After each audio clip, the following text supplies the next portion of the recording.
Hey, everybody. Welcome back to the Nader Narrative. I'm Jersey First TV, always bringing you topics that help you think critically and bringing you facts, which I couldn't find anyone better than Jim Agresti of Just Facts to bring you facts about a topic. Jim, welcome back to the show. We love having you here. Elizabeth, it's a pleasure. Thank you. Well, thank you. And thank you for what you do. You run a think tank, president and co founder of Just Facts. And it really is all about presenting unadulterated facts to people that you research heavily. And this is what you do full time. So the resource is incredible. And tonight we want to talk about energy because, of course, it's always an important topic, but came back roaring back into the news with the Russia Ukraine issue, as well as just the fact that oil has been going up. So once again, we're looking at what does it mean to be energy independent? So we're going to leverage all this incredible resource that you have in your brain and research that you've done to educate people on the truth behind what this all means. So what I want to start with is really kind of a basic thing that should be obvious, but I want to set the table a little bit. Jim, what does it mean to be energy independent as a country? It means that the nation produces enough energy in all the different forms that it uses to supply the needs of its citizens and its industries. So there are different forms of energy. There can be electricity. There's liquid fuels like gasoline. And all of these things contribute to an economy. They're extremely important to the prosperity and safety of a nation. And if a nation produces enough to supply for its own needs, it's not dependent upon other nations, particularly ones that are hostile, because a lot of these fossil fuel reserves are locked up in places like the Middle East. So let's be clear about something that I think people are confused about. And I know when I was growing up, we heard a lot about the fact that we're going to run out of oil someday. And it wasn't really taught to us that America actually has really a big resource of fossil fuels. So, do we as a country have enough energy to supply our nation and actually be energy independent in all of the areas that you listed? Absolutely, we do. And we probably have enough based on the current best estimates, which are constantly in change, to last us for 70, 80, 100 years at a bare minimum. Okay. All right. So, we actually have a lot within our country. We are energy rich, we are resource rich. So, what would be the reason why, from a political standpoint, our government, our elected officials would choose to purchase energy elsewhere outside of the country? Well, sometimes it makes sense. The petroleum market is a global market. So some energy reserves are located in areas that are easier to access than other areas. So they're cheaper. So the point is, it sometimes makes sense to buy from another nation, but you don't want to be dependent upon that nation. You want to have enough resources at the ready. So if you need it and the other nation jacks its prices up or says, I'm not selling it to you, you can still take care of yourself. So some of that relates to what Trump did versus what Biden did. Let's talk about the pipeline. So a part of Trump's presidency was definitely a move towards making us energy independent. And as you say, that's a choice that you can easily be flexible about if you choose to purchase from other countries in any given moment for any given reason. But one of the hallmarks of his presidency was, of course, to make us energy independent. And then when Biden won the election or came into office, he shut down the pipeline. Can you illustrate the impact of that and the different approaches that each president has taken regarding energy independence? So Biden will tell you that he's for energy independence, but he wants us to use less polluting sources of energy. However, we can see how that's played out right now. I don't need to hypothesize about this. AOC and the Green New Deal proponents, Bernie Sanders and company, talk about in the future as it's at some sort of nirvana. There's going to be no pollution. Everyone's going to be well fed and energy is going to be abundant. But we can see how this plays out. We don't need to theorize. Let's look at what's going on right now in Germany. So Germany is a few years ahead of us in terms of their Green New Deal implementation. They didn't use that term, but it's essentially the same agenda. Right. They banned fracking. They are shutting down virtually all nuclear power plants. They're in the process of doing that. And they heavily subsidized wind and solar. And this is how it's played out. Residential electricity prices right now in Germany are 3 times greater than in the United States. Oh my. 3 times. I want you to think about what that does to a family budget. Moreover, what it does to an entire nation, because almost everything we purchase, every creature comfort of modern life uses energy. Right. So it raises the prices of everything. Another thing that's gone on in Germany right now is they are importing 67% of the nation's entire energy from other nations. That Right. is an astronomical figure. And moreover, they lobbied Joe Biden to finish a pipeline that Donald Trump was blocking. He put sanctions in place to block it. It's called Nord Stream 2, Right. to run natural gas from Russia into Germany. And Biden dropped those sanctions, and this pipeline was completed just several months ago in September 2021. Even though there were explicit warnings, people were saying if you open this pipeline, Russia is likely to invade Ukraine. So that this nirvana, we can see it right now being played out, and it's a hellscape. Yeah.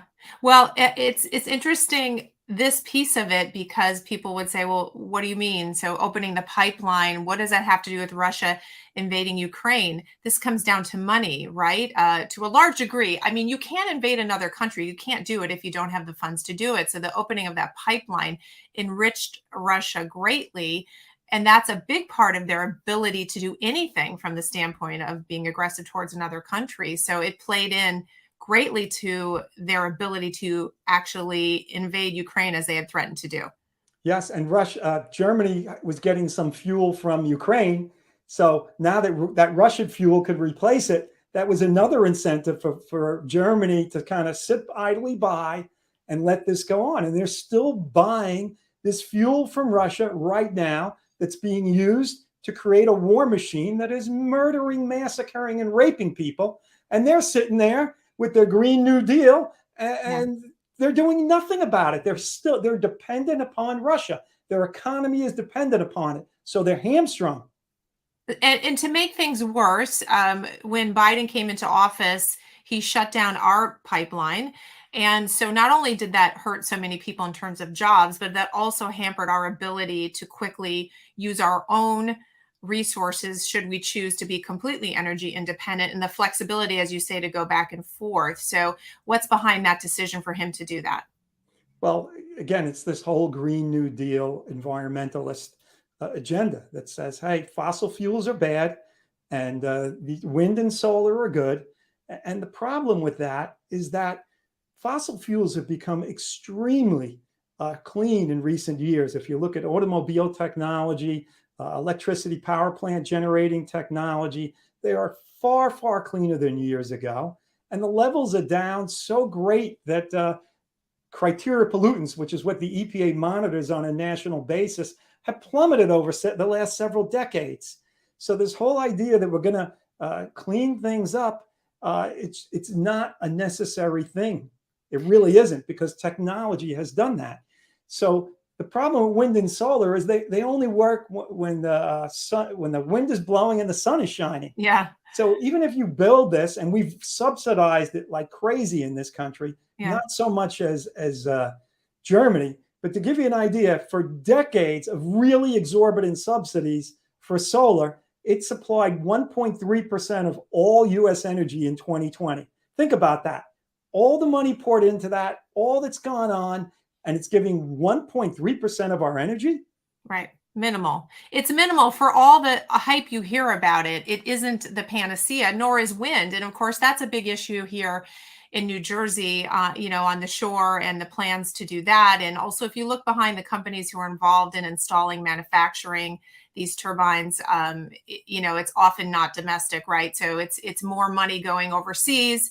And there's some question as to the efficacy of that. Not only that, what do you do with these when they stop working and they're dotted along our shoreline, right? And impacting wildlife, all of that. So the Green New Deal, proposes that it's going to solve all of these issues. But in fact, it makes us less nationally secure. When you think about national security, right? When you think about that, what is it? You've explained it already, but I want to make sure the audience is clear that the Green New Deal actually makes us as a nation less safe and more under the thumb, as you say, energy policies that empower tyranny, more potentially under the thumb and control of other governments, which are not favorable to democracies, are not looking for our best interests, but to theirs. So how does that happen? So to give you a feel, lithium-ion battery cells, which are a key part of the whole green agenda, electric cars, and many other facets of it, 73% of them that are made in the world, I'm talking about the global supply of these products, come out of China. 77% of all solar cells in the world come out of China. Now, these countries have much lower environmental regulations than we do. And some of these areas where these products are mined and assembled, they're disasters. And you brought up an excellent point about the windmills, because what people will do is they'll just focus on the usage. What comes out of the tailpipe, let's say, of an electric car, which is nothing. They'll say it's clean, it's emissions free. You have to look at everything from cradle to grave, from the point that that product is mined out of the ground, assembled, manufactured, and then what you do when you dispose of it. And when you look at that, what you actually find is that electric cars create more lifetime pollution than standard gas automobiles, including the usage of combusting the gas and sending it out. So it's not always the great deal that it's proposed to be. And you bring up another point, which is manufacturing, right? So one could say to you, well, then if it comes from China, let's start manufacturing these batteries here. Let's start manufacturing the solar, the lithium batteries here. But the actual process of that, and also what happens on the tail end use of that, is destructive to the environment in a way that eclipses the kind of fuel that we're using right now. Correct. Now, there is one advantage to, we'll take the electric car. You can do that mining, which is very dirty, and you can do the manufacturing in a far remote place.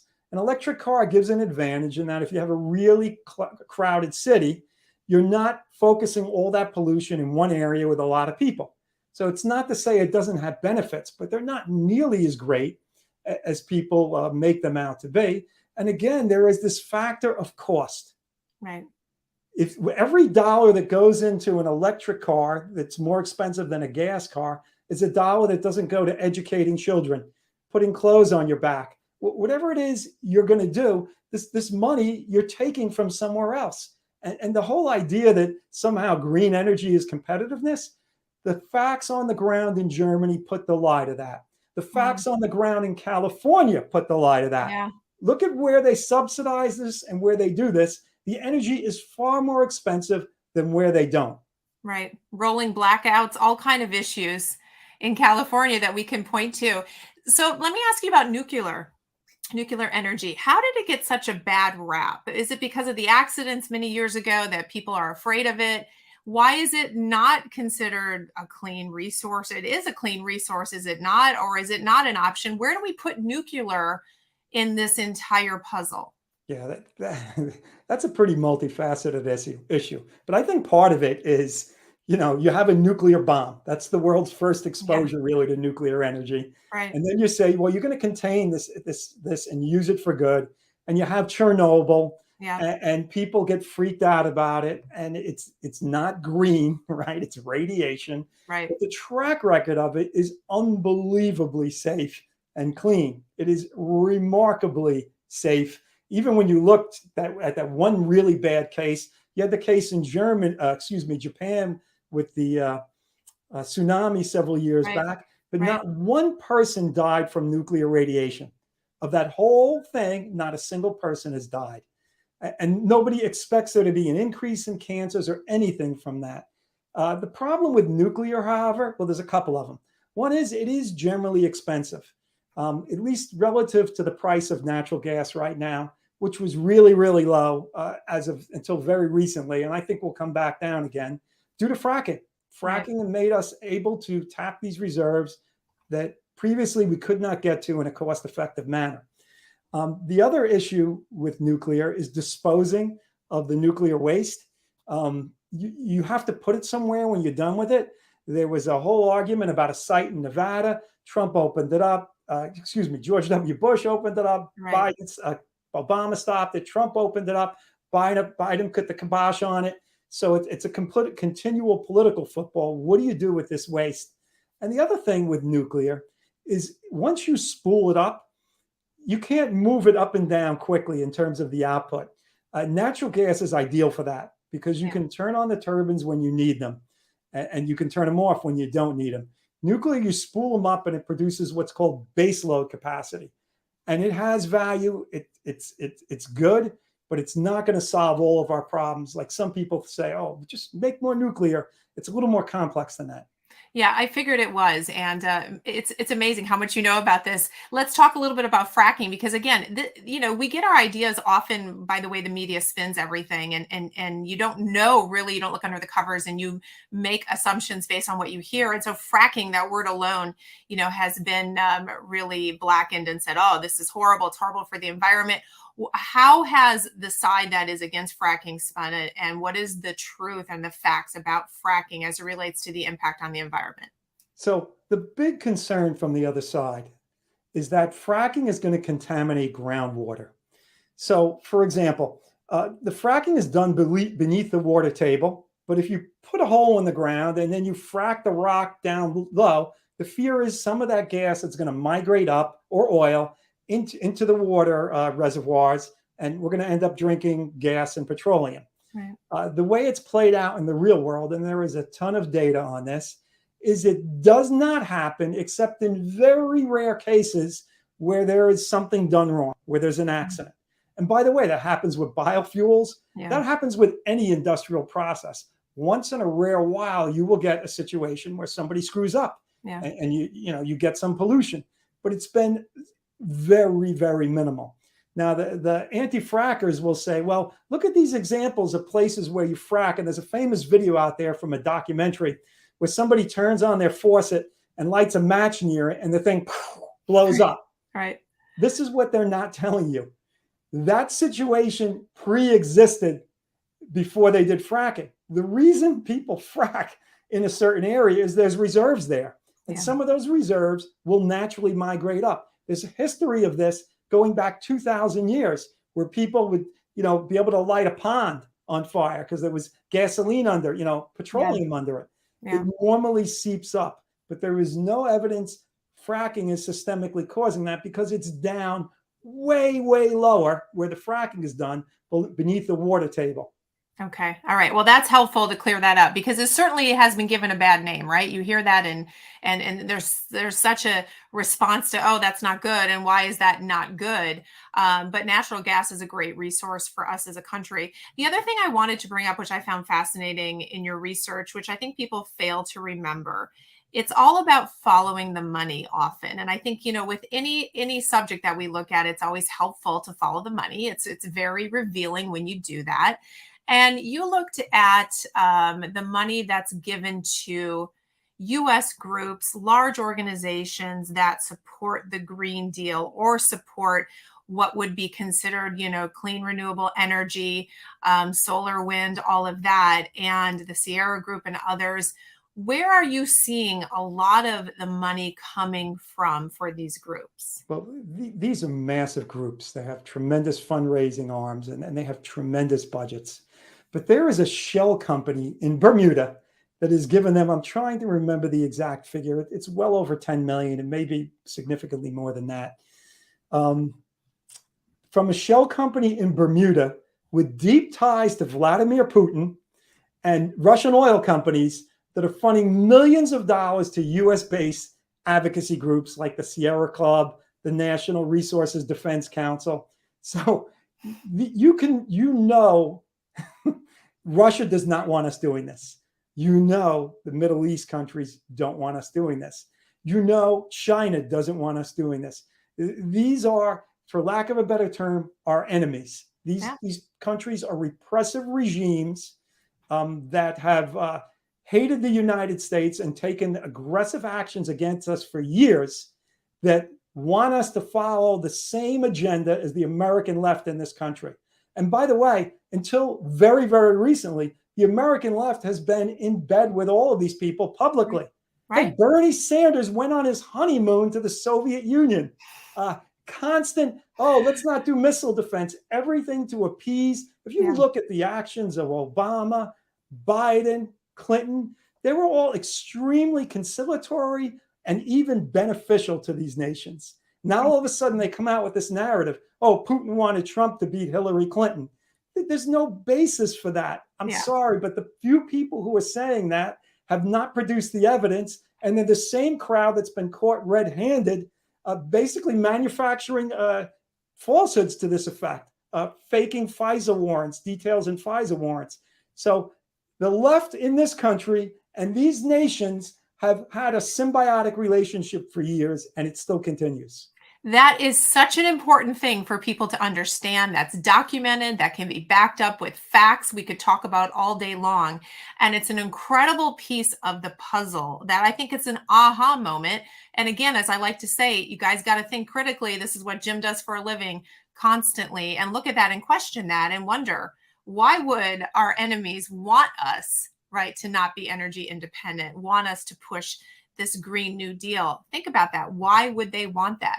So I want you, Jim, as we close up, I want you to kind of, wave your magic wand, and you're going to become President Agresti. And you are now President of the United States, and you're trying to fix this problem focused on energy independence. What policies would you put in place to reverse this mess? Could I be king instead of president? Okay, I'll give you king. That way you can just do what you want, or unlimited executive orders. How does that sound? Unchallenged. Sounds a lot like some of our previous presidents. Yeah, sounds familiar. I have a phone and a pen, Obama famously said. Right. Yeah. So you got to let the market do its thing here. Now, don't get me wrong. I'm not talking about zero regulations. I gave a talk once before the Manhattan Libertarian Party, and these people are heavy duty libertarians. They're operating in hostile territory. Yeah. And a lot of them are extremely, they're almost anarchists, some of them, right? At least the meeting I went to. And I said, how would you feel if your neighbor started fracking in his backyard and blowing the fumes from it into your house? That also, I think that's an appropriate role for government. So I do think there needs to be some limits to make sure that companies don't pollute and do anything to optimize their profit that hurts other people. But within those broad limits, we have to let the market do its thing. Because wind and solar have been so heavily subsidized, I wonder if there are other green, quote unquote, green technologies that have not been able to get in their market because these other groups, these other technologies have. The market is not perfect, but it's got the best track record of any system in the world. Let the market do its thing, unleash innovation, reward people for the work they do. Don't tax the heck out of them. Don't regulate the heck out of them. And time has shown time and time again, history has shown time and time again, this is what produces the best outcomes. And, that is really the American way in its purest form, right? Allow entrepreneurism to take hold and solve problems. And when we're able to do that without the interference of government, we come up with great solutions. And it happens time and time again if you don't interfere with that process. So, Jim, I appreciate so much all of the things that you share with us. And we're going to have you back on a regular basis. There's so many other topics, but I want people to know how they can find you, how they can sign up and subscribe, how they can watch your videos, read your newsletters, give them all those details. Well, thank you for having me on. It was an honor and a pleasure as always. So just go to justfacts.com. And the best thing to do really is to enter our email. Enter your email into our email sign up thing. We send an average of less than one email per week. We're not going to inundate you. We are not going to sell your email to anyone else. It is strictly for communicating with you. We don't pump out a lot of material because we take the time to confirm and get the facts right. So the surest way to make sure you get what we publish is to go straight to us. Social media algorithms will interfere with that if you're not going straight to us. So that's what I suggest. All right. And so that is justfacts.com. Yes, ma'am. All right. So everyone, justfacts.com. We have to reach out ourselves. And I think, thank God for email, right? Because it's really hard in this social media world to get the truth out sometimes. And I think we've all learned that. So justfacts.com. And if you go there, you'll find a treasure trove of well-researched information so that you can decide really what is true based on researched facts. Jim, thank you again. We will have you back. Thanks for making us smarter. It's always great to listen to you. Thank you, Elizabeth. All right, Jim. We'll talk to you soon. And to my audience, we'll see